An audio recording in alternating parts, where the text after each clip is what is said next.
चलो तो स्टार्ट करते हैं। ठीक है। आज केस स्टडी को बेसिकली हमारा उद्देश्य है कि केस स्टडी को हम अच्छे से करें। ठीक है। बेसिक उद्देश्य हमारा केस स्टडी को लेकर के है, तो हम उसको थोड़ा अच्छे से करेंगे क्योंकि केस स्टडी काफी इंपॉर्टेंट पार्ट होती है, काफी आसान भी होती है। ये चीज आप जानती हैं। ठीक है। तो केस स्टडी के बारे में ऑलरेडी कई लोग हमारे साथ पहले जुड़े होंगे। बहुत अच्छी केस स्टडी लोगों ने सॉल्व की है। मुझे कई कॉपी तो बहुत शानदार लगी। और मैं इतना कह देता हूँ कि उन कॉपी से बहुत सारे फैक्ट मैंने खुद ने उठाए थे वहां से, क्योंकि देखो जो चीज इंपॉर्टेंट और किसी की हेल्पफुल होती है उसको लेने से पीछे नहीं हटना चाहिए। ठीक है। तो पहले तो मुझे ये बताइए आप लोग कि कितने लोग ऐसे हैं जिन्होंने केस स्टडी की कॉपी पूरी तरह भेज दी। केस स्टडी की कॉपी किन किन लोगों ने भेज दी? मैंने भेज दी थी विनय। और हाँ मैंने भी बिल्कुल। भेजी है। हाँ। देखो मैंने सर लगभग मैंने लगभग भी केस स्टडी भेजी वाले है। भी कॉपी चेक कर दी, कुछ छूट गई होंगी तो मैं उनको कर देंगे। ठीक है। सर मैंने भी भेज दी। यस मैम, आपकी नहीं हुई शायद चॉइस उसकी केस स्टडी। हम्म। यस सर, मेरी भी नहीं हुई अभिषेक ठीक यादव। है। आप उसको, ठीक है अब स्टार्ट करते हैं। केस स्टडी देखो क्यों इंपॉर्टेंट है हमारे लिए। एक्चुअली में केस स्टडी बहुत आसान तरीका होता है एथिक्स में नंबर लाने, और बहुत अच्छे नंबर लाते हैं। और असली आप सिविल सर्वेंट हो, डिसीजन मेकिंग का पता केस स्टडी से ही लगता है कि आप सिविल सर्वेंट के तरीके से डिसीजन ले पा रहे हो नहीं ले पा रहे हो, उसका पता आपको केस स्टडी से ही लगेगा। ठीक है। तो सबसे पहले केस स्टडी में ध्यान रखना है, केस स्टडी आपकी 20 नंबर की होती है। हालांकि मैंने कॉपी चेक करी तो 15 की मान के दिया है उसको, लेकिन 20 की होती है। ठीक है।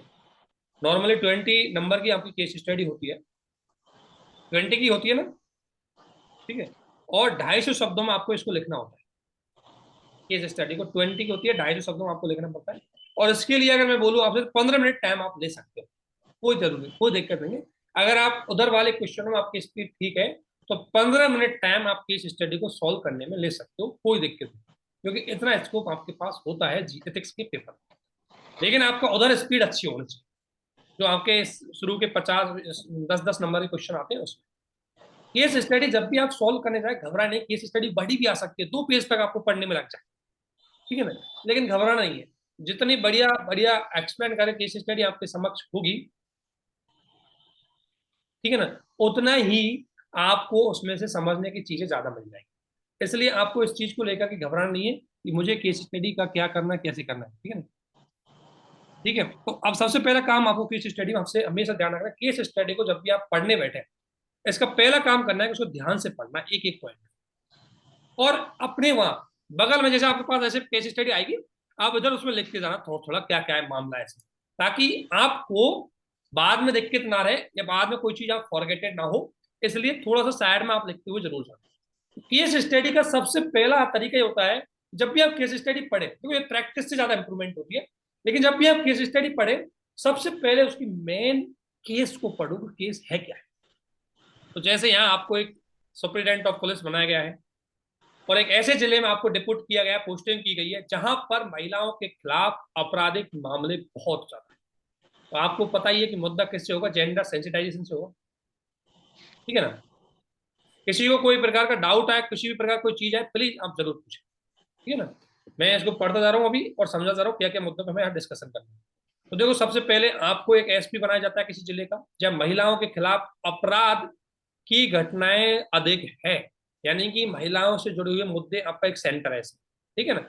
महिला अपराध इसका सेंटर है, ऑब्वियसली है, डेफिनेटली केस स्टडी इसी पे डिपेंड होकर आगे बढ़ेगी। आप पुलिस कर्मियों की संवेदनशील बनाने के लिए लोगों को जागरूकता पैदा करने, कानून और चिकित्सा सहायता प्रणालियों को मजबूत करने के माध्यम से आप कोशिश कर रहे हो, आप काम कर रहे हो। आपको दिया गया है कि भाई आपको इसलिए भेजा गया है कि आप बड़ी अधिकारी हो और आप जा करके उस क्षेत्र में महिलाओं से जुड़ी हुई समस्याएं हैं उनको आप दूर कर सकते हो। इसलिए आपको उस जगह डिप्यूट किया जाता है और आपको काम सौंपा जाता है, आपको काम दिया जाता है कि आप वहां जाकर के पुलिस को एक सबसे पहला काम करो कि पुलिस को जेंडर सेंसिटाइजेशन करो। जब तक पुलिस जेंडर सेंसिटाइजेशन नहीं होगी तब तक आप महिलाओं के प्रति, महिलाओं के प्रति होने वाली हिंसाओं को नहीं रोक। इसलिए पहला काम आपको अपने ही कर्मचारियों को सेंसिटाइज करना है। दूसरा, लोगों को भी अवेयर बनाना है उनके क्या राइट है। कानूनी रूप से लोगों को सहायता देनी, महिलाओं को चिकित्सा सहायता भी महिलाओं को आपको देनी है। आदि के माध्यम से इस स्थिति में सुधार करने की आप कोशिश कर रहे हो, ये आप काम कर रहे हो, ठीक है ना। हालांकि आप ये काम कर रहे हो, हालांकि आपको अपने प्रयासों में कई चुनौतियों और बाधाओं का सामना करना पड़ता है। आप सभी जानते हो कि जब आप किसी भी क्षेत्र में जाकर के काम करोगे तो आपको हो सकता है वहां के पुरुष समाज के लोगों का या वहां के समाज का कुछ आप पे दबाव भी पड़े। तो इसमें आप ऐसी कई चीजें आप कर रहे हो, और भी चुनौतियां हैं आपके। सबसे पहली चुनौती है कि आपके पास कर्मचारी ही कम है। जब आपके पास कर्मचारी कम है तो आप कहाँ कहाँ पर पुलिस को लगा पाएंगे। दूसरी बात, आपके पास वहाँ अच्छे स्टेशन भी नहीं है, अच्छे स्टेशन नहीं है, वहां पर लोगों को रखने की जगह नहीं है, तो बेसिक ढांचा भी आपके पास नहीं है। राजनीतिक इंटरफियर सबसे ज्यादा है। सबसे बड़ी बात है, राजनीतिक इंटरफियर बहुत ज्यादा है। और जहां राजनीतिक इंटरफियर आ जाता है वहीं पुलिस का अधिकारी कमजोर पड़ जाता है। फॉर एग्जाम्पल, मान ले किसी ने किसी महिला के साथ गलत किया है, आप गए उसको पकड़ के लेके आ गए, ऊपर से फोन आ रहा है इसको छोड़ दो, आप हेल्पलेस हो जाओगे। उस सिचुएशन में आप कैसे हैंडल कर पाओगे, ये आपके समक्ष समस्याएं बनी हुई है। ये चीज है, वहां जहां आप ये काम कर रहे हो वहां ये समस्याएं आपको झेलनी पड़ रही है। सामाजिक कलंक, महिलाओं को लेकर के पूर्वग्रह बने हुए हैं। मीडिया अलग ही अपनी कहानियां फैलाते रहता है। छोटी बात को बड़ा बड़ा करके आपको मीडिया प्रेजेंट करता है, छोटी छोटी बातों को बड़ा बता करके प्रेजेंट करेगा, और मीडिया डेफिनेटली पॉलिटिकल इंटरफेरेंस की तरफ चला चला जाएगा। तो आप इन समस्याओं को, इन चुनौतियों के मद्देनजर ये काम करने जा रहे हैं। इतने में ही एक दिन आपको एक महिला का फोन आता है, और महिला दावा करती है कि उसके साथ गैंगरेप हुआ है, ये दावा करती है। और गैंगरेप जिन व्यक्तियों ने किया है, जो अपराधी है, वो हाईली क्लास के व्यक्ति हैं, यानी कि काफी प्रभावशाली व्यक्ति जिनका पॉलिटिकल लाइजिंग हो सकता है। और वे कहते हैं कि अपनी सुरक्षा प्रतिष्ठा के दर में दो उसको समस्याएं।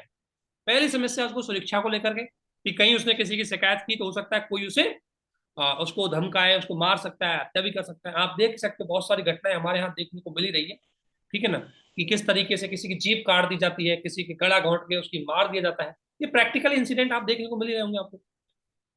और दूसरी प्रतिष्ठा, सबसे बड़ा एक, आप शायद सोशल इशू में पढ़ते होंगे या कहीं भी आपने पढ़ा होगा, हमारे यहाँ जो आप देखते हो कि महिलाओं के खिलाफ 15% मतलब अपराध बढ़ रहे हैं, महिलाओं के खिलाफ एनसीआरबी का ये डेटा है। एक्चुअली में आप एक चीज ध्यान रखना, आपके पास जो डेटा आ रहा है ना, उसका 80% तो लोग आपसे एफआईआर दर्ज ही नहीं करवाते। लोग दो कारण से दर्ज नहीं करवाते, एक तो हो सकता है पुलिस भी उनको ठीक प्रकार से नहीं लेती, और दूसरा, अगर मान लो मामले को हाईलाइट करेंगी तो कोई महिला की इज्जत की बात होती है, ठीक है, सम्मान की बात होती है, इसलिए। और इस डर से वो स्टेशन और पुलिस नहीं जाती वो महिला। अब आपके पास वो मदद का अनुरोध करने आई, और आप वहां के एसपी हो, आपके पास पुलिस है, आप बड़े आईपीएस अधिकारी वहां पर गए हो, आपसे बहुत सारी उम्मीद है। उस महिलाओं को लगा कि कोई आशा की किरण आई है यहाँ पर, कोई ऐसी किरण आई जिससे मैं एक अपनी बात कह सकती हूँ और अपनी समस्या का समाधान करवा सकती हूँ। इस स्थिति में आपके समक्ष आपको डिसीजन लेना है, और ये आपकी बेसिक केस स्टडी। जब भी आप केस स्टडी पढ़ो, थोड़ा इंटरेस्ट लेकर के उसको थिंकिंग करो कि क्या मामला कहने जा रहा है। तो देखो, ब्रीफ में अगर मैं बोलूं, केस स्टडी का मुद्दा है महिला सुरक्षा और उसमें पुलिस की भागीदारी, ठीक है ना। सबसे पहले काम है महिला सुरक्षा और उसमें पुलिस का रोल, जिसे बोलते हैं पुलिसिंग जेंडर सेंसिटाइजिंग, ठीक है ना। और ये आजकल बहुत जबरदस्त इशू चल रहा है दोस्तों। बहुत सारी केस स्टडी इसको ले सकते हो, कर्नाटक गवर्नमेंट ने इसमें बहुत सारा मामला अच्छा काम किया है कि वो जेंडर सेंसिटाइजिंग प्रैक्टिस चला रही है, तो काफी अच्छा काम इसमें किया जा रहा है। लेकिन क्वेश्चन की बेसिक इसकी थीम ये थी कि एक तो जेंडर सेंसिटाइजेशन आपको करना है और पुलिस का उसमें रोल। तो बेसिकली इससे जुड़ी हुई आपकी समक्ष केस स्टडी है। इसमें आपसे क्वेश्चन के 3 तरीके के क्वेश्चन पूछे गए। पहला, आप इसमें बताइए कि आपके सामने नैतिक डिलेमा क्या क्या है। दूसरा, आप बताएंगे कि आप इसमें कौन कौन से विकल्प है जिनको ले सकते हो इस केस स्टडी में अपनी स्थिति को निपटाने के लिए, सेटल करने के लिए। और तीसरा, आपकी बेस्ट कार्रवाई उनमें से क्या होगी और वो क्यों कर, ये आपका इस क्वेश्चन की डिमांड। तो बेसिकली जब भी कभी भी आप केस स्टडी सॉल्व करो, पहला आपको इशू करना है उसमें कि केस स्टडी किस विषय पर है। तो अब आप मुझे बताइए कितने लोग हैं जो समझ गए होंगे कि केस स्टडी का विषय आखिरकार है क्या। जब तक आप उस विषय को नहीं समझ पाओगे, मुझे लगता है कि तब तक आप अच्छी केस स्टडी सॉल्व नहीं कर पाओगे। तो बताइए, समझ गए? बोलिए बोलिए। अब तो आपको यार लाइव मैंने, अब तो जी मैसेज समझ करने गए। की जरूरत नहीं है, जी सर समझ गए। है ना। मैसेज भी करने की जरूरत नहीं है, अब तो आपको बस बोलना है। Yes sir, yes sir. ध्यान रखना, केस स्टडी में, केस स्टडी की वजह से ही आप एथिक्स में 140 पहुंचा सकते हो। ठीक है, केस स्टडी की वजह से मेरे पास 2019 में मेरा 131 नंबर आए थे एक बार इसमें। लेकिन मेरे पास कमी क्या थी मैं अभी बता दूं, मेरी कमी थी मेरे पास एग्जाम्पल्स कम होते थे। अब तो मैंने एग्जाम्पल्स कलेक्ट कर लिए। एथिक्स के पेपर में यदि आपको नंबर खींचना है, अच्छे नंबर आते हैं, आप, मैं कहता हूँ आप 150 तक पहुंच सकते हो। उस समय हाईएस्ट नंबर 157 कुछ ऐसे आए थे। आप 150 तक पहुंच सकते हो यदि आपके पास बढ़िया से एग्जाम्पल्स है और आपकी केस स्टडी अच्छे से पकड़ रहे हैं। केस स्टडी आपको नंबर तक पहुंचाती है। केस स्टडी में आप 20 में से कम मैं मानता हूँ 15 नंबर तक ले जा सकते हो यदि आपने अच्छे से उसको प्रेजेंट किया। ठीक है ना। और केस स्टडी ही आपकी आइडेंटिफिकेशन बताते हैं कि सच में आप एक सिविल सर्वेंट हो। और केस स्टडी ऐसा नहीं है, केस स्टडी आपसे, ध्यान रखना, यूपीएससी इंटरव्यू में बहुत पूछता है कि हम आपको ये अधिकारी बताते बनाते हैं। जैसे आपको मैं एक एक क्वेश्चन मुझसे इंटरव्यू में पूछा था कि यदि हम भारत का डिप्लोमेसी एडवाइजर बनाते हैं, कूटनीतिक एडवाइजर बनाते हैं, तो चाइना के साथ आप रिलेशन कैसे बनाओगे। तो वो एक केस स्टडी होती है, आप कैसे चीजों को प्रेजेंट कर पाओगे। क्योंकि जब भी आप केस स्टडी सॉल्व करो हमेशा सिस्टमेटिक होनी चाहिए, आइडियलिस्टिक चीजें नहीं होनी चाहिए, उसमें कोई हवा हवाई वाली चीज नहीं बोलनी चाहिए आप। तो केस स्टडी आपके इंटरव्यू में सब जगह काम आती है, बहुत इंटरेस्टिंग पार्ट होता है, कोई टफेस्ट पार्ट नहीं होता। सबसे पहले केस स्टडी में आपको केस स्टडी को ध्यान से पढ़ के उसके मुद्दे को फाइंड आउट करना है। अब इसमें मुद्दा क्या है, इसमें मुद्दा आप सभी जानते हो, महिलाओं से संबंधित न्याय और कह सकते हैं लैंगिक संवेदनशील, ये आपका बेस है। ठीक है ना। एक तो आप इसमें समझो, दूसरा इसमें मुद्दे समझना है फिर आपको कि इस केस स्टडी में क्या क्या मुद्दे हो सकते हैं। तो मुद्दे हैं, एक तो महिलाओं के साथ अपराध हो रहे हैं, एक मुद्दा है कि आप वो अच्छा काम करने गए हो, दूसरा मुद्दा है कि आपको चुनौती बहुत ज्यादा है, तीसरा मुद्दा चुनौती बहुत ज्यादा है तो चुनौती में आपके सारे मुद्दे आ जाएंगे कि आपको इतनी चुनौतियां देखने को मिल रही है। और एक मुद्दा है कि आपकी पुलिस पे ही लोगों को विश्वास नहीं है, ये भी तो आपको सबसे बड़ी समस्या है। देखो, अगर आपके लोग अच्छे हो तो समस्या का समाधान करना डिफिकल्ट नहीं होता। जैसे फॉर एग्जाम्पल ऑफिसर्स के साथ सबसे बड़ी दिक्कत होती है यदि उसका स्टाफ कमजोर बन गया तो दिक्कत बहुत आ जाती है। क्योंकि जब आपके सामने सीनियर हायर अथॉरिटी का जब फोन आता है ना, तो मान लो कोई केस का फोन आया और आपको पता नहीं है ना, तो आप उनको जवाब नहीं दे सकते कुछ, या आपके कोई स्टाफ ने कोई गड़बड़ी कर दी तो लास्ट जवाब भी आपको देना है। तो सबसे बड़ी बात है आपकी टीम अच्छी होनी चाहिए। अगर आपकी टीम खराब है तो आप बहुत सारा काम अकेले दम पे आप काम नहीं कर सकते, आपकी टीम अच्छी होनी चाहिए। तो वहां इसके पास, इस ऑफिसर के पास तो ये समस्या है कि उसकी टीम भी अच्छी नहीं है। ठीक है ना, ये बहुत सारी समस्या है। तो मुद्दे आप समझ गए कि मुद्दा ये है, ये चैलेंजेस इसके सामने है। इसके बाद आपको समझना है कि जब ऐसा मामला आपके समक्ष आए तो उसमें हितधारक कौन से, फाइंड आउट करना है हितधारक कौन से। बिना हितधारक को ध्यान में दिए कि इसमें कौन कौन व्यक्ति जुड़े हुए हैं, कौन कौन से समूह जुड़े हुए हैं, यदि आप हितधारक को फाइंड आउट नहीं कर पाओगे तब तक आप क्वेश्चन की केस स्टडी को अच्छे से सॉल्व नहीं कर पाओगे। क्योंकि उसका समाधान यदि आपको करना है तो हर हितधारक को ध्यान में रखते हुए ही डिसीजन लेना है। फॉर एग्जाम्पल मैं डिसीजन ले दूं कि जाओ तुरंत गिरफ्तार करके लाओ, लेकिन मुझे ये भी ध्यान रखना है कि इधर पॉलिटिकल इंटरफेरेंस भी है, एक राजनीतिक गठबंधन भी है, एक वो अपराधी भी है, उनका पॉलिटिकल इन्फ्लुएंस है, और मैं जल्दी से कोई डिसीजन ले दूं तो मामला गड़बड़ा हो जाए, कोई दंगे हो जाए, तो एक के चक्कर में समाज में 4 आदमियों की मृत्यु हो जाए, मतलब एक तरह से दंगा हुआ 4 आदमी मर गए, तो वो एक अच्छा डिसीजन नहीं होता। तो आपको ये देखना है कि हितधारकों का भी ध्यान रखना है, कौन कौन से हितधारक है और कौन कौन से हितधारक से आप कौन कौन से काम भी ले सकते हो जो आपके इस समाधान में रोल निभा सकते हो। तो हितधारक आइडेंटिफिकेशन बहुत जरूरी है। एक होता है कि आप जब इसको इम्प्लीमेंट करोगे तो आपके पास कौन कौन सी, आपके पास वैल्यूज होनी चाहिए, कौन कौन से मूल्य जिनको आप यहाँ यूज करोगे। जैसे आप एक तो साहस होना चाहिए ऐसी जगह, एक डेडिकेशन होना चाहिए ऐसी जगह, एक इंटीग्रिटी होनी चाहिए ऐसी जगह, एक सहानुभूति होनी चाहिए। अगर आप में सहानुभूति नहीं होगी तो आप महिला की स्थिति को ही नहीं समझ पाओगे। एक जेंडर सेंसिटाइजेशन होना आपको बहुत जरूरी है। ये वैल्यूज, तभी आप ऐसे केस स्टडी, ऐसे मामलों का निपटान करेंगे। तो कौन कौन सी वैल्यूज की आपको जरूरत है उस केस स्टडी को सॉल्व करने के लिए, वो भी आपको पता होना चाहिए। ठीक है, कौन कौन सी चीजों को। अगला, फिर उसके बाद विकल्प, कि मुझे इसमें विकल्प कौन कौन से, मैं कौन कौन से काम इसमें कर सकता हूं, और हर विकल्प का मुझे विश्लेषण करना है कि हर विकल्प, ध्यान, अगर कोई आप डिसीजन ले रहे हो तो ऐसा कोई डिसीजन मत लो जिससे फायदा हो लेकिन साथ में कोई दूसरा नुकसान हो।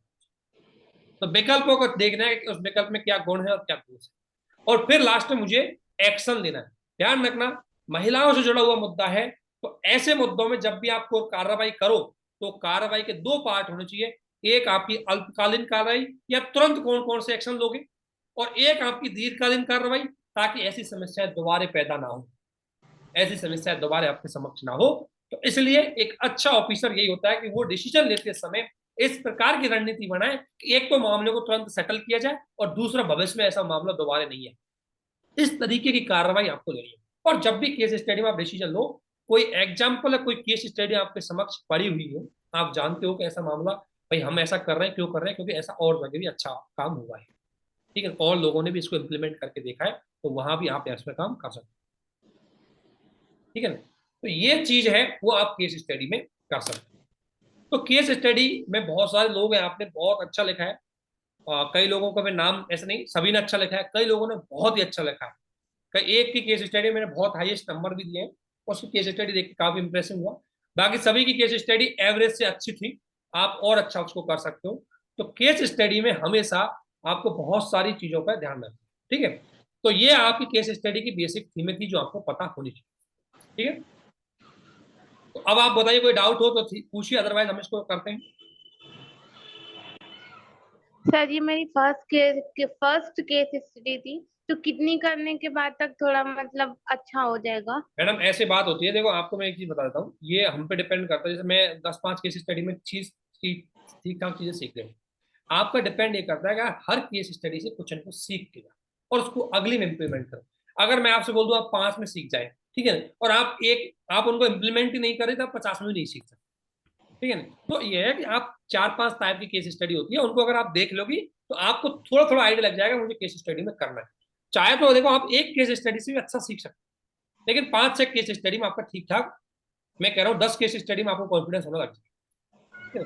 केस स्टडी बड़ा इंटरेस्टिंग और बहुत अच्छा टॉपिक है, अच्छे से आप इसमें काम कर सकते हैं, ठीक है। बस आप प्रैक्टिस करो और थोड़ा सा देखो, बहुत सारे लोगों के, आप ऐसे मत करो, कई लोग आपके ही साथी होते हैं, बहुत अच्छी कॉपी मैंने देखी है उसमें, कई लोग बहुत अच्छे से उसमें केस स्टडी सॉल्व की हुई होती है, उनको चेक कीजिए, उनको देखिए उन्होंने क्या लिखा है, मैंने नहीं लिखा, अगली बार उस चीज को अप्लाई करके देखिए, ठीक है।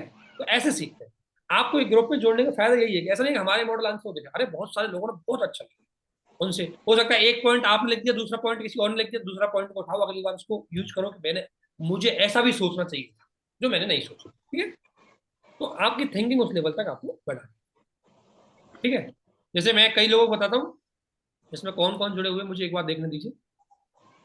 अच्छा, ब्रजमोहन की, ठीक है, आपने भी सभी लिखा, सभी ने अच्छा लिखा है केस स्टडी के बारे में, ठीक है, और कई की केस स्टडी अच्छी है। तो एक मतलब मैं आपको इस तरीके से नहीं, आपकी सभी केस स्टडी अच्छी, हम कोशिश करेंगे आपकी और अच्छी से इंप्रूवमेंट, ठीक है। अब देखो, कभी भी आपको क्वेश्चन को प्रेजेंट करना है तो देखो कैसे केस स्टडी प्रेजेंट करनी चाहिए। सबसे पहले दो काम इसमें कर सकते हैं, देखो सबसे पहले बताना है केस स्टडी का विषय क्या है। बहुत सारे लोगों ने स्टार्ट तो किया है लेकिन विषय को भूल गए कि विषय है क्या, ठीक है। जैसे एक केस स्टडी बढ़िया लिखी थी, कोई आपका आप में जुड़ा हुआ है, कोई आशीष करके है जो बढ़िया केस स्टडी लिखी हुई है, उसकी क्या नाम है, आशीष है इसमें, हाँ आशीष अनम्यूट कीजिए। Yes sir. आपने केस स्टडी बढ़िया लिखी थी, ठीक है, yes yes sir, thank you. सभी ने अच्छी लिखी, लेकिन आपकी केस स्टडी बढ़िया थी, लेकिन आपकी केस स्टडी में पहला पॉइंट मिस था, आपने उसमें डायरेक्टली क्या है मूल्य बता दिए, लेकिन आप विषय को नहीं बता पाए कि केस स्टडी का विषय क्या है। ये आप केस स्टडी में जाके देख लेना अपनी, ठीक है।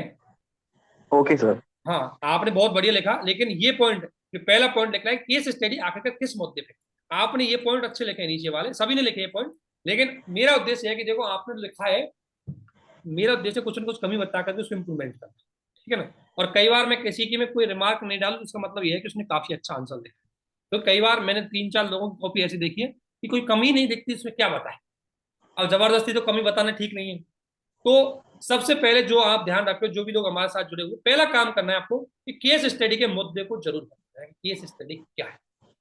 तो केस स्टडी बेसिकली आपको बताती है महिला सुरक्षा और पुलिस की लैंगिक संवेदनशीलता के बारे में। एक तो महिला सुरक्षा आपको करनी है, और सबसे बड़ा इसमें है कि जेंडर सेंसिटाइजिंग पुलिस के बारे में नहीं, तो वो आपको जरूर करना है। तो महिला सुरक्षा और जेंडर सेंसिटाइजेशन का ये पूरा मुद्दा है जिसपे केस स्टडी देता है। तो कभी भी आप जब भी केस स्टडी सॉल्व करो, आपको सबसे पहले केस स्टडी के बारे में एक ब्रीफ जरूर बताना है, केस स्टडी किस विषय से जुड़ी। डायरेक्टली स्टार्ट मत कर देना, कई लोग डायरेक्टली हितधारकों को बताने लग गए, कई लोग डायरेक्टली उसकी वैल्यूज को बताने लग गए। आप पहले मुद्दे पे आओ फिर आगे बढ़ो, ठीक है।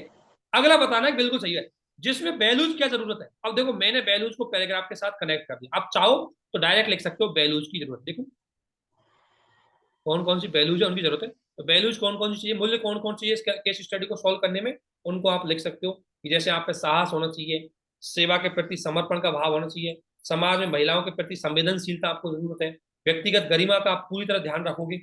जब व्यक्तिगत गरिमा आपने लिखा है तो आर्टिकल 21 कोट करने में कोई दिक्कत नहीं, ठीक है, क्योंकि जितना आपको कोई चीज आपको आ रही है, जितना आप उससे कोई फैक्ट ऐड कर पा रहे हो अच्छी बात, ठीक है। तो बेसिकली कोई बड़ा पैराग्राफ ये नहीं लगेगा आपको, छोटा ही पैराग्राफ रहेगा। मैंने डायरेक्ट लिखा है कि देखो केस स्टडी का विषय है वो महिला सुरक्षा और पुलिस की लैंगिक संवेदनशीलता के विषय को प्रतिबिंबित करता है, जो न्याय, लैंगिक समानता, व्यक्तिगत गरिमा, दृढ़ता, साहस, सेवा के प्रति समर्पण, इतने मूल्यों के आधार को, इतने मूल्यों को समाहित किए हुए, ये मूल्यों को यदि आप यूज करोगे और ये चीजों को अगर अच्छे से यूज करोगे तो आप इस समस्या का निपटान अच्छे से कर पाओगे। इन मूल्यों को चाहो तो आप चार्ट के थ्रू दिखा सकते हो, चाहो तो आप पैराग्राफ के थ्रू दिखा सकते हो। आपके पास कई बार क्या होता है कि आपके पास समय का अभाव होता है और आप कई बार उनको पैराग्राफ में ऐड करने में भी कई बार असफल हो जाते हो, मतलब अच्छे से उनको लिंक नहीं कर पाते हो, तो आप डायरेक्टली लिखना कौन कौन सी वैल्यू जरूरत है और उनको ऐसे करके आप दिखा दो, ठीक है, इतना कर देना। फिर अगला है हितधारक। बिना हितधारकों को दिखाए आपको क्वेश्चन को कंप्लीट नहीं करना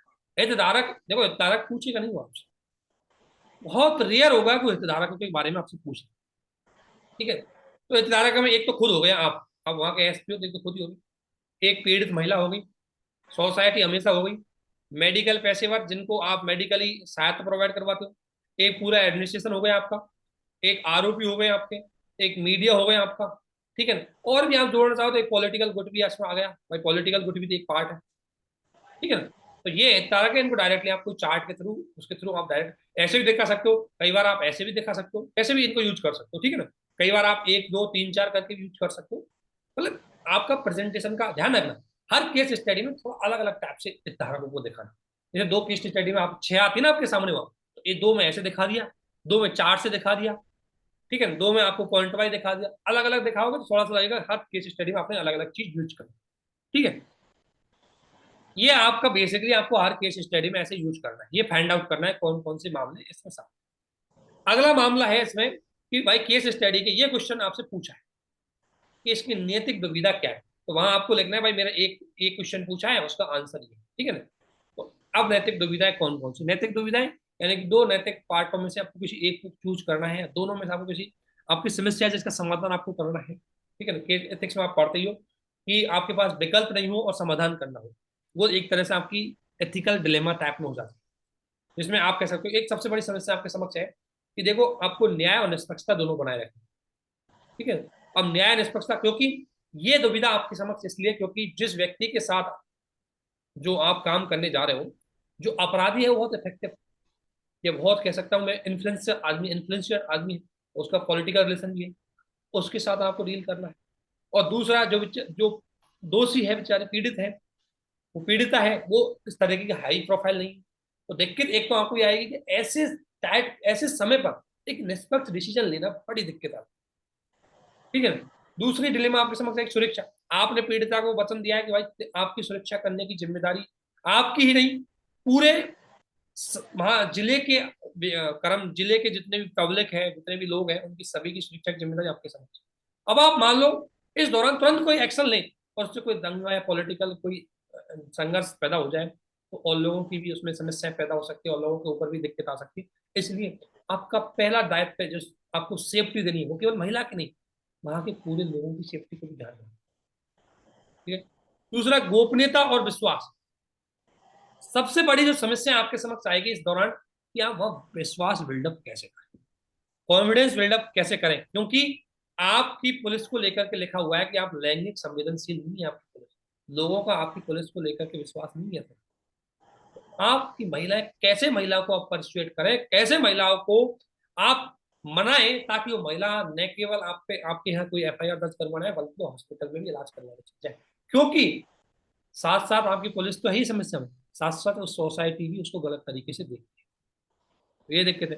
फिर महिला सुरक्षा और प्रशासनिक संवेदनशीलता आपके समक्ष हो जाएगी कि आप महिला सुरक्षा करना चाहते हो लेकिन आपका प्रशासन संवेदनशील है नहीं इस चीज को लेकर, तो आप उसको कर ही नहीं पाओगे। ये डिलेमाओं में आप गुजर रहे हो। इसके अलावा और भी लिख सकते हो, जैसे कई लोगों ने लिखी है आप में से कि एक तो वर्क एथिक्स, एक तो आपकी कार्य संस्कृति, वो एक बड़ी समस्या है वर्क एथिक्स को लेकर के, कि आपकी वर्क एथिक्स इस तरीके से, कार्य संस्कृति इस तरीके से नहीं है कि आप अकेला डिसीजन ले लो, आप खुद भी एक सिस्टम का पार्ट हो, आपको सिस्टम में रह करके डिसीजन लेना है, और डिसीजन ऐसा हो जो रूल बेस्ड हो, क्योंकि आप कार्य संस्कृति, आप गवर्नमेंट कार्य संस्कृति के पार्ट हो, आपका डिसीजन कोई पर्सनल डिसीजन नहीं होगा, वो पूरा पब्लिक डिसीजन होगा, वो गवर्नमेंट का डिसीजन होगा। इसलिए डिसीजन लेते समय भी आप हमेशा संवैधानिक मूल्यों, लोकतांत्रिक मतलब सभी कानूनों, इनका जरूर ध्यान रखें। कोई ऐसा डिसीजन ना लें जिससे कोई न्यायिक प्रक्रिया भी टूट जाए, जिससे कोई कानून का उल्लंघन हो जाए, तो आप खुद वहां पर कानून के रखवाले हो, और यदि आप खुद ही कानून तोड़ दोगे तो आप अच्छे से कार्रवाई नहीं कर पाओगे।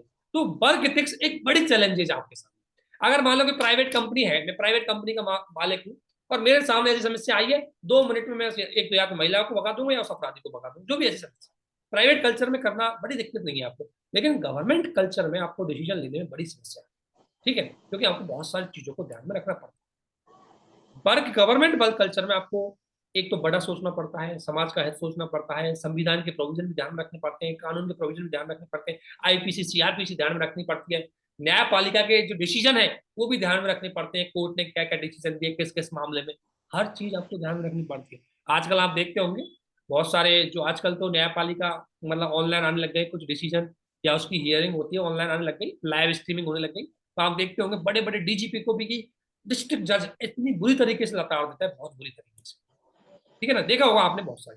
तो आप क्योंकि उनसे कोई कोई मिस्टेक हुई होती है, तो आपको एडमिनिस्ट्रेटिव रूप से कोई डिसीजन लेना है, कोई मिस्टेक नहीं करनी, ठीक है। ये चुनौतियां आपके समक्ष बनी हुई, इन चुनौतियों में आपके समक्ष ये विकल्प है, कोशिश करना, विकल्पों को चाहो तो आप एक साथ लिख सकते हो, ए विकल्प, बी विकल्प, सी विकल्प, या एक साथ लिख के आप लिख सकते हो ए का पक्ष विपक्ष, बी का पक्ष विपक्ष, मतलब दोष गुण दोष जो भी है हम लिखा जाता।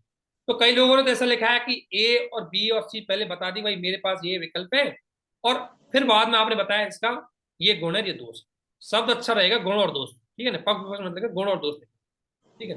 तो गुण और दोष, अब मेरा यह मानना है कि जब भी आप इस तरीके से विकल्पों के बारे में बताओ तो आप हमेशा कोशिश करना गुण दोष को साथ में बताओ, क्योंकि एग्जामिनर ने आपके ए को पढ़ के आपने लिखा है, जैसे कई लोगों ने लिखा है ए और ए के बाद लिखा है आपने गुण और फिर लिखा है दोष, ठीक है ना, आपने लिखा है ए लिखा है यहाँ गुण और फिर दोष लिखा है। अब ए आप यहाँ डिटेल से दोबारा तो लिखोगे नहीं, सही बात है। अब यहाँ ऐसे गुण दोष लिख रहे हो, एग्जामिनर आपके ए पे जाएगा, फिर आपके गुण दोषों को फाइंड आउट करें। इससे अच्छा है कि मेरा तो यही मानना है कि अगर समय रहे, अगर आपके पास ठीक ठाक समय, डायरेक्टली आप ए लिखा और ए का मतलब ये मेरा विकल्प है और ये मेरे गुण दोष है, डायरेक्ट यहाँ खत्म कर दिया, ठीक है। हेलो, किसी का प्लीज म्यूट कर लेना, ठीक है, ठीक है, एक म्यूट कर लेना जिसकी आवाज थोड़ी डिस्टर्ब होगी, है ना। तो यहां तक आप समझ गए कि मेरा क्या कहना चाह रहा हूँ, कि देखो चाहे तो आप इनको सिस्टमेटिकली चार्ट से देखा सकते हो, या तो आप इनको 2 बार मत लिखो, डायरेक्टली एक काम कर सकते हो कि ये मेरा विकल्प है चार्ट में, तो ये मेरा गुण है, ये मेरा दोष, ऐसे दिखा दो, ये ठीक रहेगा, ठीक है ना, ये ठीक रहेगा। लेकिन आप यहाँ विकल्प ए लिखने से अच्छा है विकल्प को पूरा लिखो, यहाँ मत लिखो, ठीक है, रिपीटेशन मत करना, लेकिन ऐसा लिखना है कि एग्जाम को तुरंत दिख जाए। तो देखो गुण दोष आपको बताने, अब नॉर्मली यूपीएससी क्या करता है, क्वेश्चन में खुद कई बार बोलता है कि आप गुण दोष बताइए। इस क्वेश्चन में उसने बोला है कि आपके पास विकल्प कौन कौन से, तो आप इसमें एक काम कर सकते हो, गुण दोषों को छोटा कर सकते हो, लेकिन जब आपसे स्पेशली पूछा जाए कि गुण दोष बताइए तो उनको बड़ा लिखना। वैसे हमने इसमें लिख दिया है कि पहला ये हो गया, पहला तो ये हो रहा है विकल्प आपके समक्ष ये है कि जो घटित हो रहा है घटने दो, चुपचाप बैठे।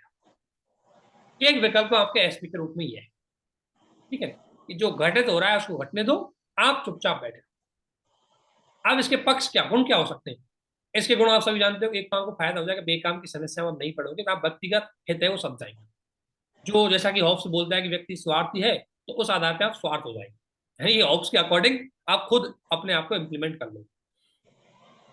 लेकिन इसका सबसे बड़ा दोष क्या है कि एक जिस काम के लिए आपको भेजा है ना, वो काम आपने छोड़ दिया, जिस पद के लिए आपने भेजा है, जिस कर्तव्य के लिए आपको वहां भेजा गया था, उसकी आपने अवहेलना की, और ये एक ऑफिसर के लिए सबसे बड़ा कलंक होता है। दूसरी बात, जिस पहल के लिए आपने भेजा है वो पहल कभी पूरी नहीं हो पाएगी, क्या बोलेंगे, अरे बड़ा बड़ा जेंडर सेंसिटाइजेशन करता फिरता है, बहुत एडवर्टाइजमेंट करता रहता है, बहुत सारे सोशल मीडिया पे डेली फेसबुक पर ये काम करेगा ये काम करेगा, और एक महिला कंप्लेन करने आई थी, उसका समाधान तो कर नहीं पाया ये। आप क्या क्या कर पाओगे उस जगह? जब आप किसी की समस्या का अगर नजरअंदाज कर दिया ना, तो इससे देख के क्या कि आपने अगर एक बार नजरअंदाज कर दी ना, एक तो अपराधी है उनका हौसला बढ़ जाएगा, दूसरी बात जिस उद्देश्य के लिए आपको लगाएगा उसको कभी पूरा नहीं करेगा, और तीसरी बात पुलिस पे से आपने थोड़ा बहुत तो विश्वास उठा ही था। जब महिला सोची कि चलो मैं पहले कांस्टेबल से बोलती थी तो बात ठीक थी, इस बात में मैंने सुप्रिटेंडेंट ऑफ पुलिस को फोन लगाया, उसने भी अगर नजरअंदाज कर दिया तो इसका मतलब पुलिस के बस की बात है ही नहीं, फिर दुनिया का प्रशासन से पूरी तरह विश्वास उठ जाएगा। ये एक बड़ी समस्या है, ठीक है ना। तो ये विकल्प चूज करना में सबसे बड़ा दोष ये है कि आप सार्वजनिक कर्तव्य को छोड़, तो गुण दोष लिखना कोई बुरी बात नहीं, गुण दोष तो आप लिख सकते हो। ये शायद अगला पॉइंट आ गया, अगला पॉइंट पे जाओ, ठीक है, यहाँ तक कर दिया सर, मुझे लगता है कोई पॉइंट छूट गया।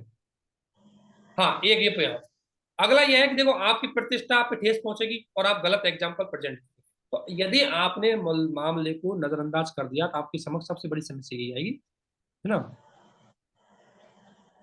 हाँ, रिकॉर्डिंग हम ग्रुप में अपलोड कर देंगे, कोई दिक्कत नहीं, ठीक है। सबसे बड़ी समस्या दोस्तों आपके समझ ये आएगी कि आप जिस पद के लिए गए हो वो आपको ना तो सम्मान मिल पाएगा ना प्रतिष्ठा मिल पाएगी, और जब यदि आपको एसपी रहते हुए, क्योंकि मेयर आप किस लिए आईएएस आईपीएस बनना चाहते हैं, क्योंकि हमें समाज में पद मिले, हम समाज में प्रतिष्ठा प्राप्त करें, लेकिन अगर आपको प्रतिष्ठा उस पद पे नहीं मिलेगी तो आपका पद किसका? इसलिए पहला डिसीजन लेना आपका बिल्कुल गलत है।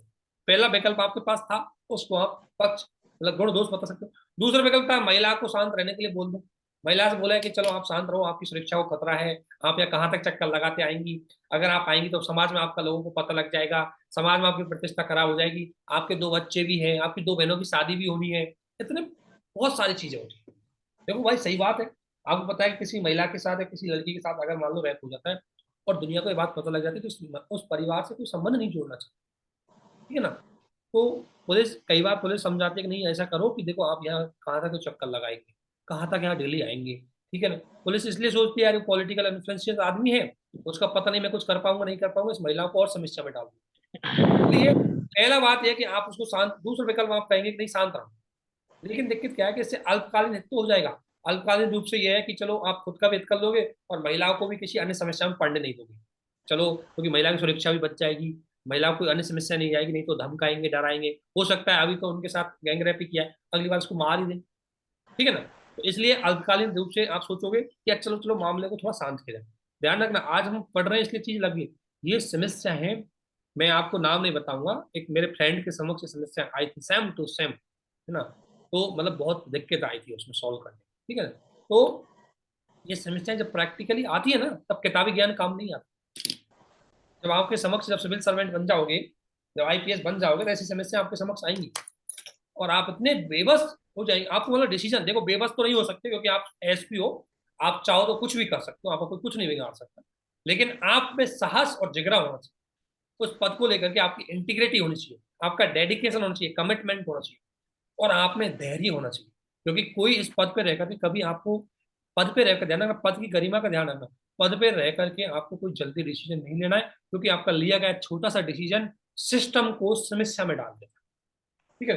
तो दूसरा विकल्प आपको पता है सिंपल सा, ठीक है, लेकिन ये विकल्प सबसे बड़ी बात है, इस विकल्प का सबसे बड़ा दोष है कि महिलाओं को कभी न्याय नहीं मिलेगा। ये किसी ने लिखा था, ये बढ़िया लिखा था, ये कि मार्टिन लूथर की बात बढ़िया लिखी थी कि आप सभी जानते हो कि अगर आप पूरे जिले में न्याय स्थापित करना चाहते हो लेकिन किसी कॉलोनी में आप एक महिला के साथ न्याय नहीं कर पाए तो कभी भी आप उस पूरे जिले में न्याय स्थापित नहीं कर पाओगे, यानी कि एक जगह का अन्याय हर जगह के न्याय को खत्म कर देता है।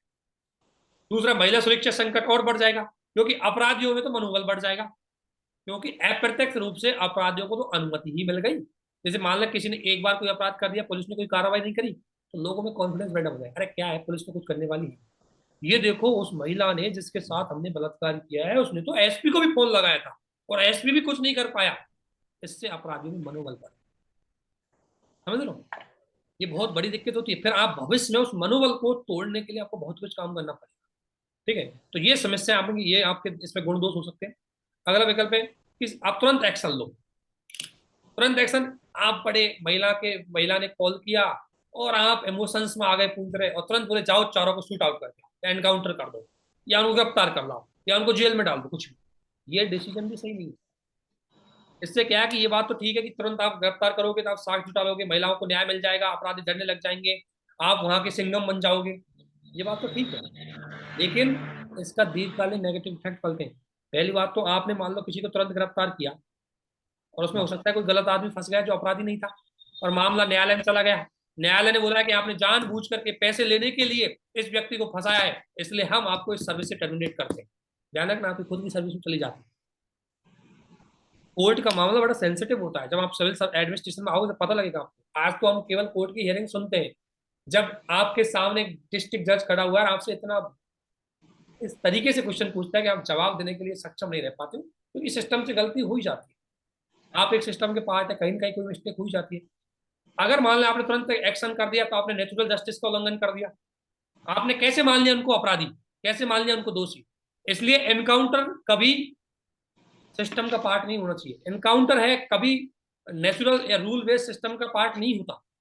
इसलिए आप त्वरित कार्रवाई करो, तो ध्यान रखना त्वरित कार्रवाई की आपको नुकसानदायी हो सकती है। ठीक है, ये विकल्प आपके समक्ष हो सकता है, ठीक है, लेकिन इसमें समस्या तो आपको पता ही क्या हो सकती है। देखो, एक तो निष्पक्ष जांच की आप अवहेलना करोगे, व्यक्तिगत हितों को नुकसान पहुंचा सकते हो, क्योंकि आपने एक्शन लिया, उनका पॉलिटिकल इन्फ्लुएंस था, आपको ट्रांसफर करवा दिया, भगा दिया दूसरी जगह, या आपको किसी केस में फंसवा दिया, ये भी चिक्कत रहती है। अगला आपके समक्ष एक विकल्प रहेगा कि अपने जो कई बार मामला ये बहुत होता है, मैं आपको इसको बताता हूँ एग्जाम्पल। कई बार क्या होता है कि जैसे कोई गलती हो गई सिस्टम से और मीडियम बात आ गई, तो सिस्टम सबसे पहला काम करता है 5 को सस्पेंड कर दो, ठीक है ना, क्योंकि मामला निपटाने के लिए सस्पेंड करवा दो। आप भी ऐसे करो कि आपके समक्ष मामला आया, आपने 4 आदमियों को सस्पेंड कर दिया। सस्पेंड करने के बाद लोगों को लगेगा कि यार मतलब कुछ तो एसपी ने किया है, तो ये तो अच्छी बात है, लोगों को लगेगा, लोग संतुष्ट होंगे, क्योंकि लोग ऐसी छोटी मोटी बातों में संतुष्ट हो ही जाते हैं।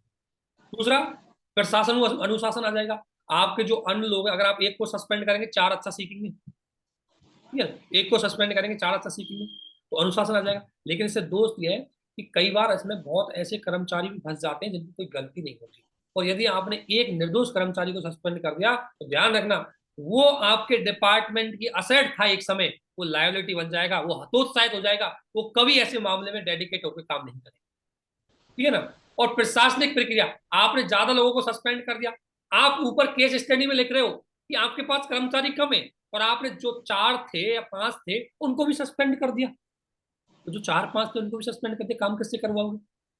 तो प्रशासनिक प्रक्रिया में बाधा आपके समक्ष आ सकती है। ये 4 विकल्प आपके समक्ष है। एक 5वां विकल्प आपको चूज करना है, वो विकल्प होगा कि मैं एक समग्र रणनीति अपनाऊंगा और उसके अंतर्गत ये कारण है। तो सबसे पहले मैंने आपको यह बताया कि आपके समक्ष कौन कौन से विकल्प इसके अंतर्गत है, और विकल्प को पहचानने में आपको कोई दिक्कत नहीं है। अब आप विकल्प देखो, विकल्प मेरे ही हैं, आप दूसरे तरीके से उन विकल्पों को लिख सकते हो, ऐसा नहीं है कि सेम इसी लैंग्वेज में आपके विकल्प हो, लेकिन आपको बताना कि ये काम मैं कर सकता हूँ, मेरा विकल्प ये हो सकता है।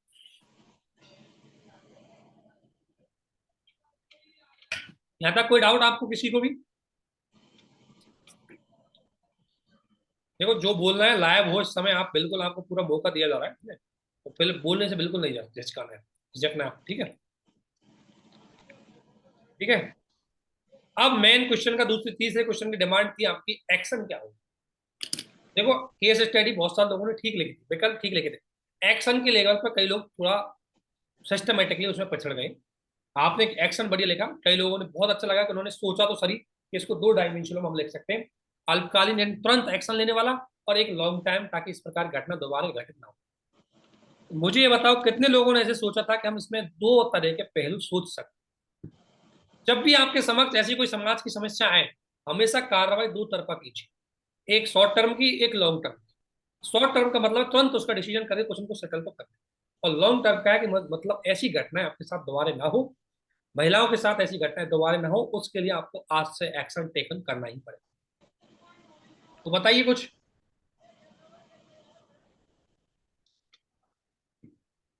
क्या वो शांत हो गए आप लोग? हेलो,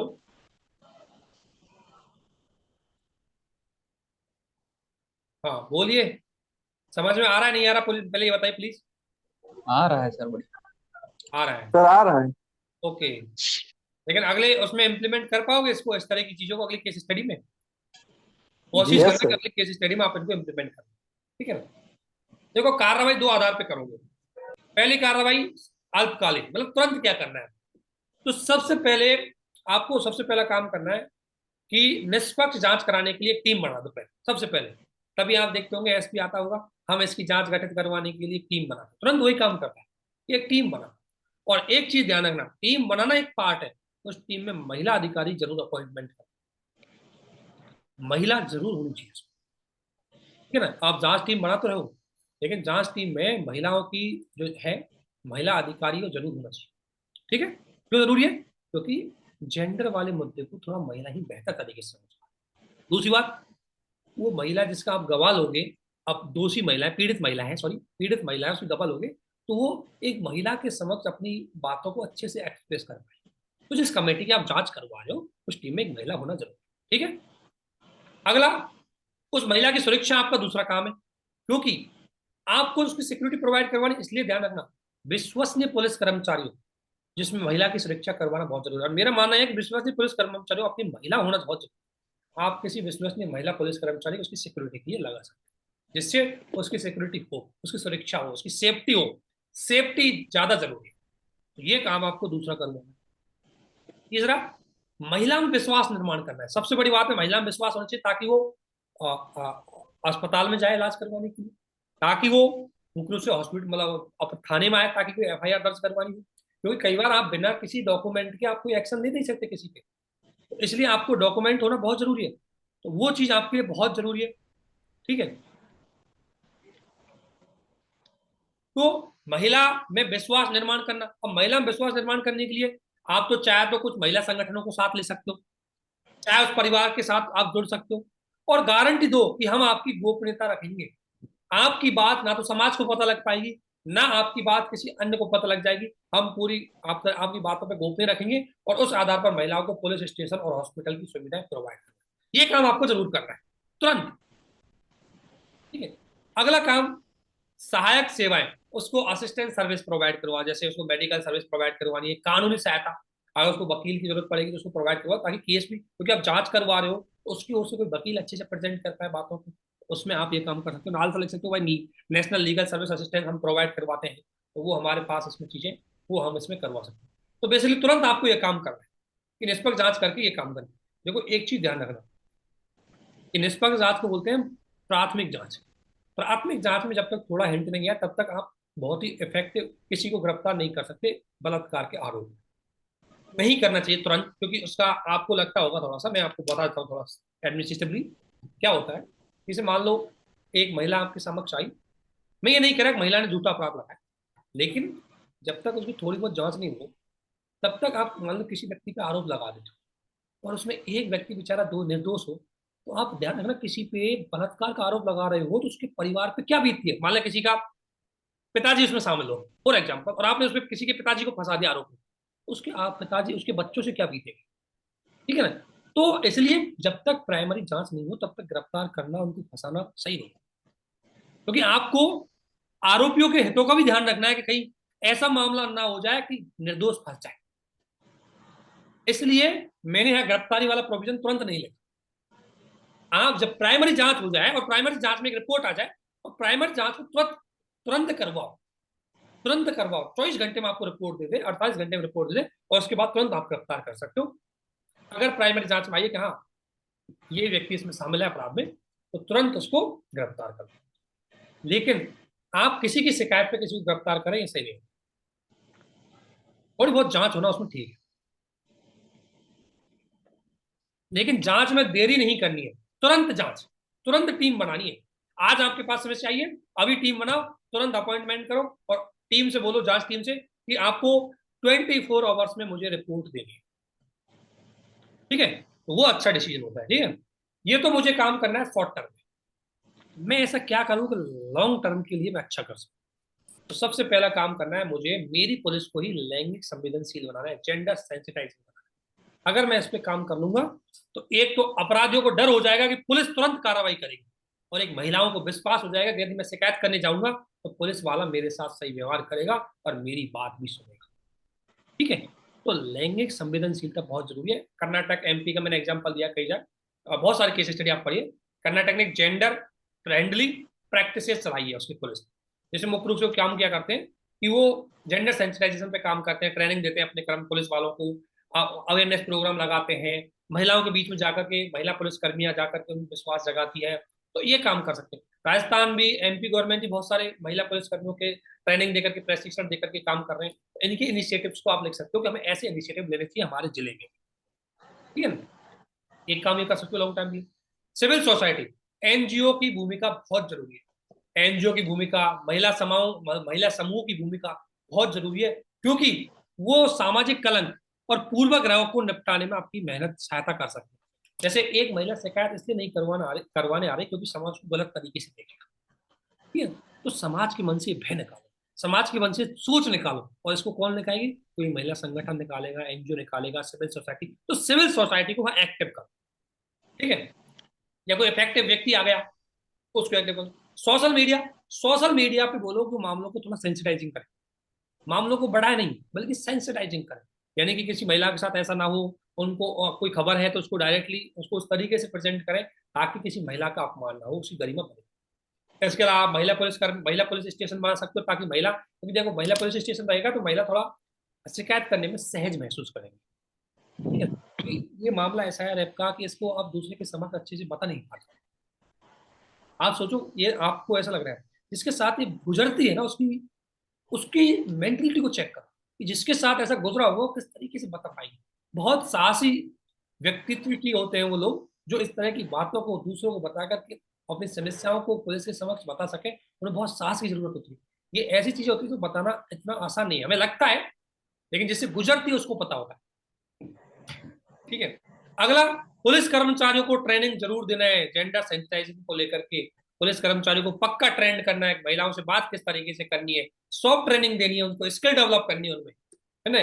तो उस तरीके से इतना ही नहीं, आप उनको मतलब सॉफ्ट ट्रेनिंग दो। सॉफ्ट ट्रेनिंग मतलब बिहेवियर ट्रेनिंग, उनको मतलब सिखाओ कि लोगों से बात कैसी करनी चाहिए। लोगों पे आप अगर पुलिस पे लोगों का विश्वास हो जाएगा ना, अपराध अपने आप कम हो जाएगा, ठीक है। और महिलाओं को सेल्फ डिफेंस ट्रेनिंग दे दूंगा ताकि एक बार थोड़ा बहुत अपराधियों में दो मतलब थोड़ा बहुत डर तो बैठ जाए कि जैसे वो कई मूवियों में दिखाया गया आपको।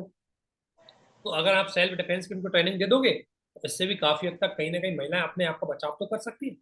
भाई हर स्थिति में पुलिस तो उनके समक्ष पैदा मतलब उनके साथ जुड़ी नहीं रहेगी, कहीं ना कहीं तो उनके साथ अकेला रहना ही पड़ेगा। तो वो अपना कुछ सुझाव मतलब कुछ अपना डिफेंस कर सकें, इस चीजों पर ध्यान दो। इसके अलावा थोड़ा आप एक काम कर सकते हो कि भाई कुछ कानून है उनको स्ट्रिक्ट बनाया जाए। जो कानून बनाने का अधिकार आपके पास नहीं होता तो आप सजेशन दे सकते हो कि ऐसे कानून होने चाहिए। आगे कोई फाइल है, प्रपोजल है, आप आगे बढ़ा सकते हो। और तकनीकी का जरूर सहयोग लो, सीसीटीवी लगा दो, सीसीटीवी लगा ताकि आपको चीजें पता नहीं, पकड़ में रहे रात में कौन आदमी घूम रहा था, ठीक है ना, इस कॉलोनी से कौन निकला था। तो उससे आप वहां की एक्टिविटी और देखो, इसमें से एक ये काम छोड़ करके, विधि बनाने वाला काम छोड़ करके सारे काम आप खुद कर सकते हो। आपको इतनी पावर होती है, आपके पास इतना फंड होता है, पैसा होता है कि सीसीटीवी लगा सकते हो, थाने खुलवा सकते हो, बहुत कुछ करवा सकते हो। ये सब एक आईपीएस ऑफिसर, एक सुप्रीडेंट ऑफ पुलिस के पास पूरी पावर इतनी होती है उसको, ठीक है। तो इस तरीके से आप ये काम करोगे, समाज के कर्तव्यों का निर्वहन करोगे, गुड गवर्नेंस स्थापना करने में अपना भूमिका निभाओगे, तो एक निष्कर्ष लिख सकते हो, ठीक है ना। तो अपना एक छोटा सा सिंपल सा एक निष्कर्ष लिख। तो बेसिकली केस स्टडी इस तरीके की होती है और उसका सॉल्यूशन इस तरीके से होता है। तो ये चीजें आपको प्रैक्टिकली भी करवे, जब भी कोई घटना होती है, आप देखो कोई घटना हुई, मान लो ट्रेन एक्सीडेंट हो, तो तुरंत हमारे प्राइम मिनिस्टर जी क्या कहते हैं, जाओ भाई मुझे एक रिपोर्ट दो 48 घंटे में। तो पहला क्या हुआ, जांच, उसे बोलते हैं प्रिलिमिनरी जांच, ठीक है ना। तो कोई भी अपराध की पहली जांच जरूर होना चाहिए ताकि उससे आपको एक आइडिया लग जाए, थोड़ा थोड़ा मोटा मोटा आइडिया तो लग जाए कि मामला क्या है। देखो दूसरी जांच अलग होती है, एक प्रिलिमिनरी जांच करवाना बहुत जरूरी, ठीक है। अब मुझे बताइए, क्योंकि आज मेरा टारगेट ओनली केस स्टडी का ही है, क्योंकि उसमें 1 घंटा चला गया है ना। आप बिल्कुल मत घबराना, आपके सारे क्वेश्चन और सारी कॉपी हम पूरा करवा के ही आपको भेजेंगे। कॉपी डे 5 की शायद रही है, डे 4 तक मैंने सभी चेक कर दिए। आप बस, हम सिस्टम आपको प्रोवाइड करवाएंगे, आप लिखते जाइए और जो रिमार्क देते जा रहे हैं क्वेश्चनों में, देखो आपके साथ ये बता रहा हूँ, केस स्टडी सभी लोगों ने बढ़िया करी, सिस्टमेटिकली केस स्टडी प्रेजेंट नहीं की बहुत सारे लोगों ने। आपके पास कंटेंट पूरा था लेकिन सिस्टमेटिकली आप लोग प्रेजेंट नहीं कर पाए। और अब ध्यान रखना है आगे से जब भी कोई केस स्टडी सॉल्व करो, एक आपके पास एक इस तरीके की जब भी केस स्टडी आती है तो आपके पास एक तरीका हो गया कि मुझे क्या क्या सोचना है, क्या क्या चीजें मुझे ध्यान में रखनी है, वही आपके लिए काफी इंपॉर्टेंट होगी, ठीक है। अब आप मुझे बताइए कि किसी प्रकार का कोई डाउट उस केस स्टडी को लेकर के आपको हो, और किस तरीके से आप इसको और अच्छा कर सकते हो, तो आपको चीजें पता लगे। और बहुत अच्छा, इसमें और 2-3 एग्जाम्पल और डाल सकते थे कि ऐसा और भी कई कई सुप्रिटेंडेंट ऑफ पुलिस ने बढ़िया केस स्टडी कर रखी, तो उनके एग्जाम्पल आप डाल सकते हो। हम आपको कुछ एग्जाम्पल है वो एक साथ प्रोवाइड भी करवाएंगे बाद में, ठीक है ना, अभी ढूंढ रहे हैं इनको। केस स्टडी में कोई किताबी ज्ञान नहीं चाहिए होता है, ठीक है ना, आप आसानी से उसको सॉल्व कर सकते हो। भैया केस स्टडी आपको चेक करते हैं ना डिसीजन क्षमता क्या है, क्या क्या सोच पाते हो। आप बताइए कोई डाउट हो आपका। Hello sir. यस। सर मैं ये कह रहा था कि मैं सर एथिक्स पढ़ता हूँ, मतलब कि कॉन्सेप्ट हाँ वाला सिद्धांत, तो मैंने 9-10 बार पढ़ चुका बुक, लेकिन क्या है कि जब आंसर लिखता हूँ तो वर्ड ही याद नहीं आते, और अच्छा, आते कौन हैं सी तो किताब क्या पढ़े थे आपने। सर मैंने दृष्टि का क्लास नोट्स जो है ना वो पढ़ा अच्छा था, अच्छा, और ठीक है। दोनों। देखो एक काम करो आप थोड़ा सा ना, है ना, आपने अपने नोट्स भी बनाए कुछ छोटे मोटे। जी सर, नोट तो मैंने नहीं बनाया है, केवल जो वर्ड होते हैं ना, जैसे कि मूल्य हो गए, हम्म। कर्तव्यनिष्ठा, ये तो इनको लिखने यही में कोई दिक्कत नहीं आनी चाहिए, लिखने में दिक्कत आ रही है आपको। जी सर, जल्दी याद नहीं आते हैं तो मैं आप एक कुछ काम भी करो, जब भी आप रिवीजन करने बैठो ना, आप एक बार वैसे लिख के उनको पढ़ो, लिखो, है ना, क्योंकि ये आदत तो आपको डालनी पड़ेगी, ठीक है।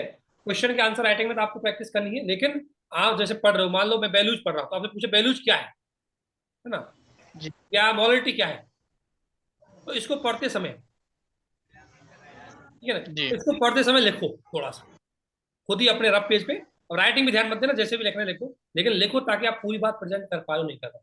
10-20 शब्दों के साथ ऐसा करो, आपको प्रैक्टिस की हैबिट में आ जाए, जी जी ठीक है ना। लिख के जब चीज आपको प्रेजेंट करने में दिक्कत आ रही है, प्रेजेंट करने की राइटिंग करना जरूर। 10 बार पढ़ने की जी जरूरत नहीं है, एक बार अगर आप 1-2 बार लिख लिया तो आपको इतनी बार पढ़ने की जरूरत नहीं पड़ेगी। और किसी कोई डाउट। पहले तो मुझे ये और बताओ, आपको एक केस स्टडी समझ में आई है नहीं आई। जी सर, आ गई समझ में। मैंने कई लोगों ने बहुत बढ़िया लिखा है, जैसे आशीष ने बढ़िया लिखी थी, और भी आप लोगों की मुझे कॉपी ध्यान नहीं आ रही, बहुत सारे लोगों ने अच्छा लिखा, ठीक है। जी। और किसी का, और मैडम सर आपको हाँ, कोई डाउट हो एग्जाम। तो। और किसका डाउट है। यस यस बोलिए। सर फर्स्ट क्वेश्चन में आपने मैट्रिक्स में लिखने को बोला है, मेरी कॉपी में लिखा था आपने जो रिव्यू हाँ हाँ, दिया एक था। ध्यान रखना, क्वेश्चन ने खुद मैट्रिक्स बोला था, जी ठीक है ना। जी जी। आपका कंटेंट बहुत अच्छा था, देखना उसमें लिखना कैसे था, देखो ध्यान रखना। जब देखो, नॉर्मली ऐसे क्वेश्चनों को मैट्रिक्स में लिखना चाहिए, लेकिन जब क्वेश्चन डिमांड करे तो 100% ही लिखना चाहिए, ठीक है ना। उसमें क्या लिखना था, देखो ये हुआ, ठीक है, ठीक है। आपको लिखनी है मूल्य,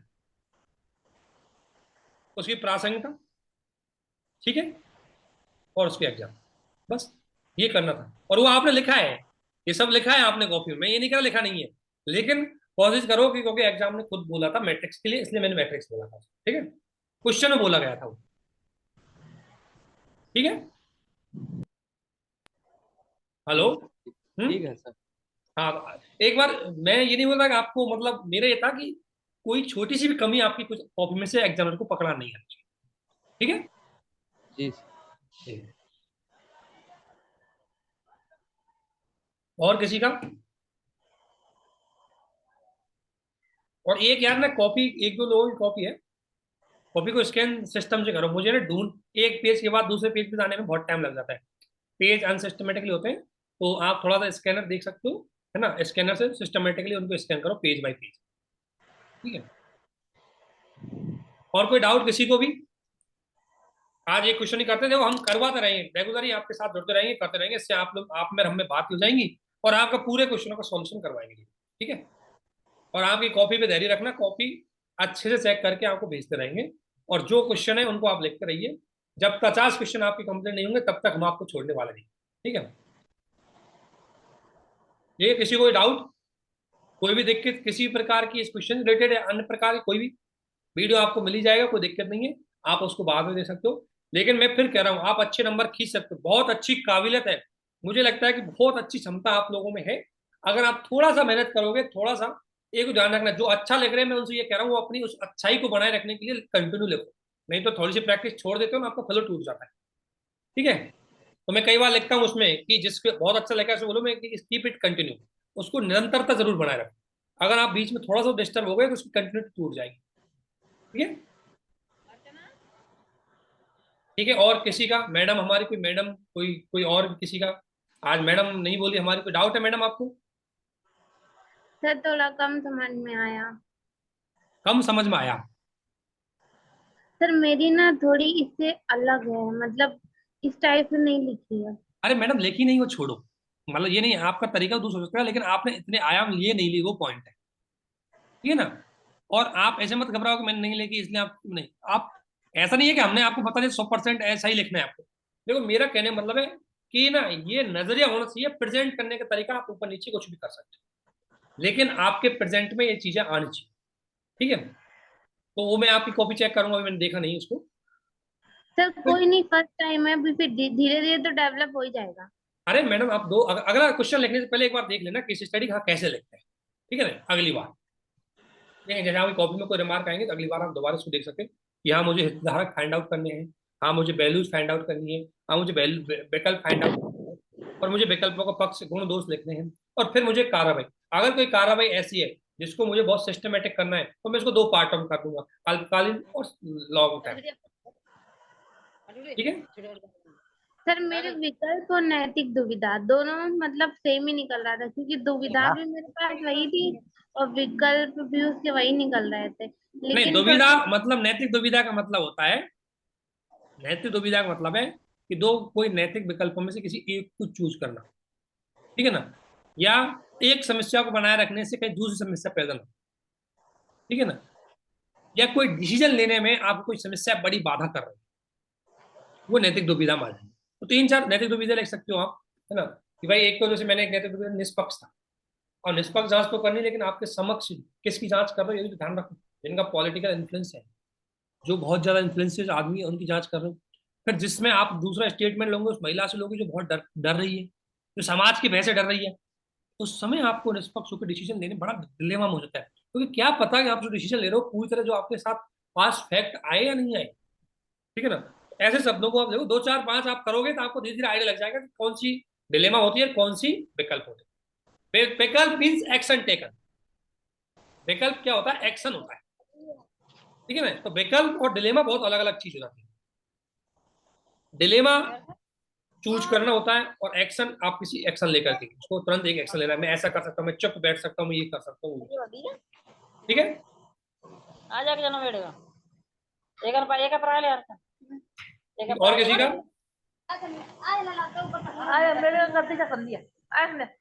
सर जैसे मैं सिर्फ रेखा के बिना लिखता हूँ, जैसे लाइन ऊपर नहीं पाता हूँ, तो उससे कोई दिक्कत नहीं है नंबर ऊपर कटने की सर? दोबारा बोलना, एक बार दोबारा बोलना। सर जैसे मैं सिर्फ रेखा के बिना लिखता हूँ तो उससे नंबर कटने का ना डर ना तो कोई नहीं है? नंबर नहीं काटते, बस शब्दों का शुद्धिकरण रखना बस। Okay sir. ठीक है ना? शब्दों का शुद्धिकरण रखना। ठीक है, ओके सर। और किसी को कुछ कहना है? लेकिन सर, घबराना मत, केस स्टडी बहुत सिस्टमेटिकली 10 बार करोगे तो आपका माइंड धीरे धीरे अपने आप पकड़ने लग जाएगा। ठीक है ना? शुरू में थोड़ी दिक्कत आती है, शुरू में थोड़ी दिक्कत आती है, लेकिन आप अपना माइंड करो।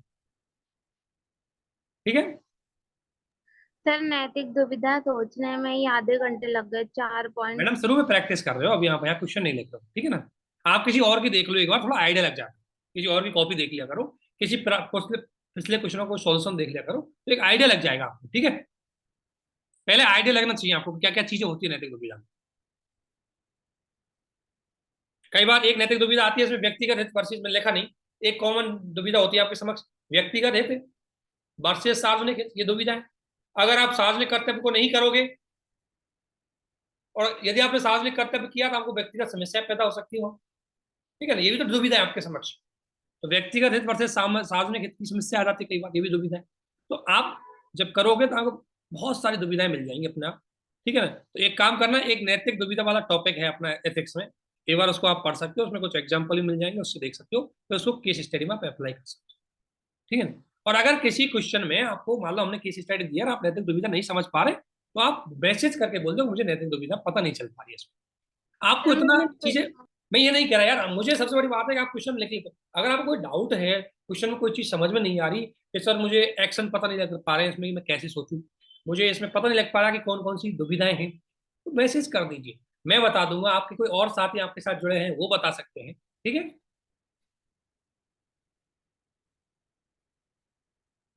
ठीक है ना। और केस स्टडी को थोड़ा सा एक बार देख लेना, ठीक है। सर ऐसे का भी नहीं चेक हुआ है तो कब तक चेक होगा? क्या कह रहे हैं, क्या? सर ऐसे की कॉपी, हाँ हाँ। तो वो सर कब तक चेक हो जाएगी? आपकी ऐसे कि आपने ऐसे लिखा था, 2 लोगों ने भी ऐसे लिखा है, ठीक है ना। आपको ऐसे, मैं ध्यान रखना, इसको चेक करूंगा तभी अगला ऐसे का टॉपिक दूंगा, ठीक है। ओके सर, ताकि ओके आप सर, अपनी कमियों को देख के ही अगला ऑप्शन है ना। हमारा 10 ऐसे ओके का सर। टारगेट है, तो मेरा देखो, मैं चाह रहा हूँ फटाफट कर, लेकिन मैं चाह रहा हूँ आप 2 क्वेश्चन यहाँ भी लिख रहे हो, कुछ लोग ऑप्शन में भी लिख रहे हैं। आप हैक्टिक ना हो, क्योंकि अभी हमारे पास समय है। जब तक अगर मान लो ये मेंस होगी तो हम अलग तरीके से सिस्टम स्ट्रेटजी अपनाएंगे, लेकिन हम अभी हैक्टिक नहीं करना चाहते, ठीक है। तो आपको ओके प्रोवाइड करवा थैंक देंगे उसको, कॉपी चेक कर देंगे, लेकिन ये ध्यान रखना अगला टॉपिक तभी देंगे जब आप सभी लोगों को कॉपी चेक होकर के आपको मॉडल आंसर और डिस्कशन हो जाएगा, ठीक है ना, ताकि आपको अगला क्वेश्चन में उसका हेल्प मिल जाए। और सर जैसे शनिवार और आज मतलब 2 दिन क्वेश्चन नहीं आए हैं, तो मतलब पूरे वीक में 5 ही दिन क्वेश्चन आएंगे? क्वेश्चन तो हम 5 दिन इसलिए देना चाह रहे हैं, क्वेश्चन तो हम 5 ही दिन इसलिए देंगे क्योंकि आपके साथ डिस्कशन हो जाए, हमें भी कॉपी चेक करने के लिए टाइम मिल जाए, ठीक है। जी सर, जी सर। बाकी आप चाहे तो हम आपको पहले एक दिन 50 क्वेश्चन प्रोवाइड करवाते हैं, आप देखते रहिए, हम चेक करते रहिए, लेकिन थोड़ा सिस्टम तो रहेगा, आप भी सोचने के लिए टाइम मिल जाए, आपको भी अभी रिवीजन करना है और भी सब्जेक्ट पढ़ने, ठीक है।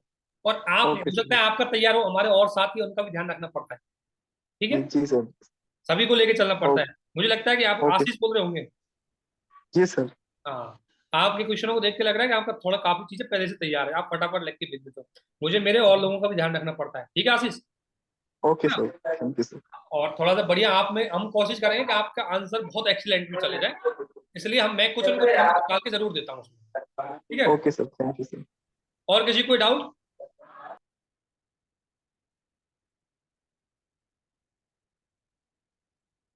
किसी को कोई डाउट? और सर GS3 वाले कल करेंगे आप? GS3 का करेंगे मैडम, कल करते हैं कल, ठीक है ना, ठीक है। आपके साथ मैं क्या करूँ, सारे क्वेश्चन आपके साथ सॉल्व करूँ, ठीक है। एक एक क्वेश्चन का आपको जवाब दिया जाएगा, एक क्वेश्चन को आपको समझाया जाएगा, एक टॉपिक को क्लियर किया जाएगा, ठीक है। और हम और भी चीजें कर देंगे आपको बीच बीच में, जो भी हमारे चीजें आएंगी उसमें, ठीक है। लेकिन आप अपनी ओर से आंसर राइटिंग करते जाइए, हम क्वेश्चन दे जाएंगे, आप कीजिए, बहुत सारी चीजों का इंप्रूवमेंट कीजिए, दूसरे लोगों का भी आंसर देखिए, मैं ये कह रहा हूँ। प्लीज दूसरे लोग इस ग्रुप में जो भी लोग डाल रहे हैं उनका आंसर चेक देखिए, अच्छा अच्छी चीजें निकालिए, ऐसे तो सीखेंगे आप ग्रुप। अब मैं आप इसलिए मतलब आपका आंसर राइटिंग का फायदा क्या है, जब हम टेस्ट भी देने चाहते थे तो अपनी कॉपी जमा कराए, 4 कॉपी घर से देखते थे, ठीक है ना, कि हाँ किसकी कॉपी चेक हो गया, ये अच्छा आया बुरा आया, उससे तो हमें सीख मिलती है, ठीक है। ठीक है ना, तो इसको बैंड अप करते हैं, इसका वीडियो आपको शेयर कर दिया जाएगा। और प्लीज 50 क्वेश्चन लिखने के बाद आप सभी को कॉन्फिडेंस होना चाहिए कि हाँ हमने कुछ अच्छा किया, तभी हमें फायदा मिलेगा, अदरवाइज कोई फायदा नहीं है इसका, ठीक है। ठीक है, okay, all the best, thank you आप सभी को, okay, thank you sir. Thank you.